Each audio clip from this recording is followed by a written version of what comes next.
Assalamualaikum warahmatullahi wabarakatuh. Salam sejahtera kepada semua. Saya melihat soal integriti sekarang ini tidak dipedulikan lagi. Sebelum dan selepas merdeka, kita melihat pemimpin-pemimpin Melayu yang berintegriti, sama ada orang politik ataupun pegawai-pegawai kerajaan. Tengku Abdul Rahman, Khair Johari, Datuk Seri Abdul Rahman, Sa'dun Zubair. Ya, mereka memilih pahaman demokrasi ala barat, berpahaman agak liberal, tetapi mereka setia dengan pegangan mereka itu. Di sudut rasuah dan penyelewengan, kita melihat secara fizikal, bila mereka bersara, mereka hanya menikmati pencen dan adalah rumah tempat tinggal. Seperti almarhum Tengku Abdul Rahman, bila bersara adalah sebuah rumah di Batu Peringgi, kemudian menulis dalam suaka basta untuk menambahkan sedikit pendapatan daripada pencennya yang sedikit. Ini taraf Perdana Menteri. Artinya mereka kekal dengan integriti dan kewibawaan mereka sebagai pimpinan waktu itu. Ini yang saya sebut soal Melayu yang ada integriti. Di pihak yang lain pula pembangkang, walaupun mungkin kita tidak setuju dengan pegangan mereka, tapi mereka berpegang teguh dengan dasar perjuangan yang mereka yakin. Seperti Abdullah Sidi, Rashid Maidin, Samsiah Fakih dan lain-lain lagi.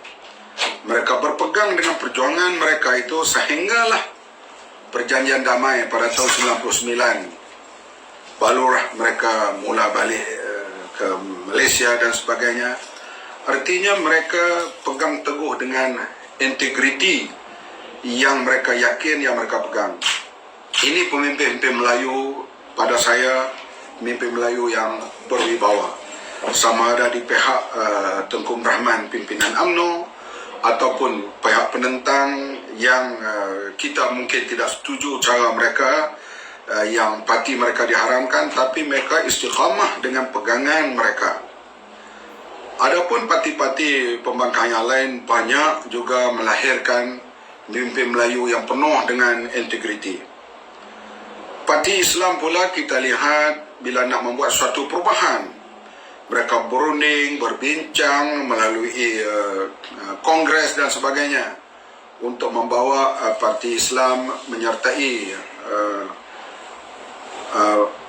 kerajaan campuran dan kemudiannya Barisan Nasional. Lahir pimpinan-pimpinan, tokoh-tokoh yang penuh dengan integriti seperti Dr. Burhanuddin Al-Hilmi dengan Dr. Profesor Zulkifli Muhammad dan lain-lain pemimpin, termasuklah yang kebelakangan ini orang seperti Tuan Guru Ni Abdul Aziz, Tuan Guru Surawa, Ustaz Fadhil Muhammad Noor. Bagi saya mereka adalah pemimpin Islam, pemimpin Melayu yang penuh dengan integriti. Mereka yakin dengan dasar perjuangan mereka. Apabila kita nak membuat suatu perubahan melalui perbincangan yang lama dan panjang, berbagai pandangan diambil untuk kita bekerjasama dengan parti-parti non-Muslim seperti yang berlaku pada menjelang pilihan raya 2008 yang berakhir dengan wujudnya Pakatan Rakyat. Sebelum itu Barisan Alternatif, Pakatan Rakyat. Begitulah juga kemudiannya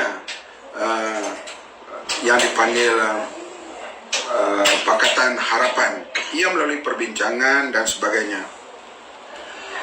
Adalah seorang dua ahli parlimen adun menukar parti mereka semasa mereka dipilih oleh rakyat, tapi ia tidak menjadi satu amalan umum. Kalau ada yang berbuat begitu, selalunya rakyat tidak terima dan partinya mengutuk tindakan-tindakan yang meninggalkan parti mereka dengan tanpa sebab. Melainkan kalau parti itu mengubah dasar. Misalnya Parti Islam PAS yang membuat penjelasan bekerjasama dengan Keadilan dan DAP, kemudian mereka keluar daripada gagasan itu. Artinya mereka ubah hala tuju. Itu soal lain lah. berlaku soal perbezaan pandangan dan juga perubahan dasar parti itu yang meletakkan sebelum ini boleh bekerjasama dengan parti DAP dan Keadilan, kemudiannya bercerai dengan mereka. Dan sedangkan kita menang besar 2008 di atas kesatuan ataupun coalition dengan parti-parti yang kita bekerjasama, termasuk DAP, Keadilan dan badan-badan NGO yang lain. Sebagai orang yang telah lama dan umur saya pun sudah tinggi, sudah nak dikata bahasa yang kitanya dah mulai menjangkau usia telah tua. Saya menasihatkan anak-anak muda, tak kira daripada apapun kaum, benalah semula jati diri, sertailah mana-mana parti yang anda mau. Tetapi jati diri itu penting untuk membina Malaysia baru pada masa yang akan datang. Sekarang ini integriti pemimpin politik hancur berkecai. Pilihan rakyat sudah tidak dihormati lagi. Fatwa-fatwa agamawan berubah setiap waktu dan ketika mengikut kesesuaian kehendak mereka. Hari ini boleh bekerjasama dengan orang ini, hari ini boleh bekerjasama dengan orang rasuah, hari ini mengeluarkan pandangan mengatakan kena sokong orang Islam walaupun dia rasuah kerana dia ada pintu taubat. Orang bukan Islam baik macam mana pun dia tak ada pintu taubat. Barangkali 3 hari lagi ada fatwa lain pula. Dulu mengatakan mereka yang lompat itu kera, beruk dan sebagainya. Sekarang mengalu-ngalukan pula orang yang melompat. Artinya parti-parti politik sekarang ini hilang integriti, hilang identiti. Ia bermula secara besar-besaran apabila berlaku rampasan kuasa pada bulan Februari yang lalu di peringkat federal di Malaysia. Lompatnya beberapa orang ahli parlimen yang dipilih oleh rakyat, sama ada daripada Bersatu atau Keadilan atau daripada mana-mana, menyeberang dan membentuk kerajaan secara pintu belakang. Ini menghilangkan identiti dan keyakinan rakyat terhadap sistem demokrasi di Malaysia. Diikuti dengan berlaku perubahan-perubahan tanpa pilihan raya yang ditentukan oleh rakyat. Berlaku perubahan di Johor, di Melaka, di Perak, di Kedah. Semuanya melalui pintu belakang. Identiti politik Malaysia telah hilang. Rakyat telah hilang semangat. Dan diikuti selepas itu untuk mengambil alih pemerintahan Sabah secara yang begitu rupa tanpa menunggu pilihan raya. Saya sendiri berkeyakinan bahawa apabila Barisan Nasional dan Pakatan Muafakat mereka telah menang di Cameron Highland, diikuti dengan kemenangan di Tanjung Piai dan kemenangan di Kimanis, ia memberi harapan kepada mereka untuk mengambil alih pemerintahan pilihan raya akan datang setelah 5 tahun Pakatan Harapan memerintah. Tetapi ia tidak jadi seperti yang saya anggap.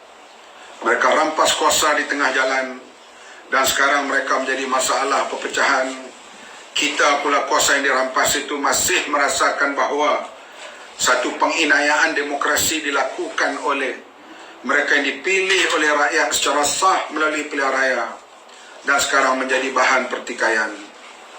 Ayo anak-anak muda, terutama yang berumur 30 tahun ke bawah, kamu fresh, kamu masih segar, kamu muda, fikirlah, bentuklah semula arah tuju politik di Malaysia.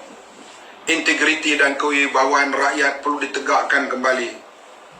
Janganlah jadi seperti abang-abang yang telah melingkupkan demokrasi, integriti, kewibawaan, terutama melalui rampasan kuasa pada Februari 2020. Peristiwa hitam yang berlaku di Malaysia ini, kita harap tidak akan berulang dalam generasi adik-adik dan anak-anak pada masa yang akan datang. Bina semula negara, bina semula sistem demokrasi berparlimen, bina semula keyakinan rakyat Sertailah parti mana yang adik-adik dan anak-anak mau. Tetapi yang paling penting, bina semula integriti kewibawaan supaya Malaysia terus memacu kemajuannya dalam bidang sosial, dalam bidang pembangunan, dalam bidang kemasyarakatan. Biarlah kita tidak menjadi seperti negara-negara di Afrika atau negara-negara di Timur Tengah yang kita lihat ianya hancur di tengah jalan, sedangkan mereka dianugerah Allah dengan sumber kekayaan yang begitu banyak.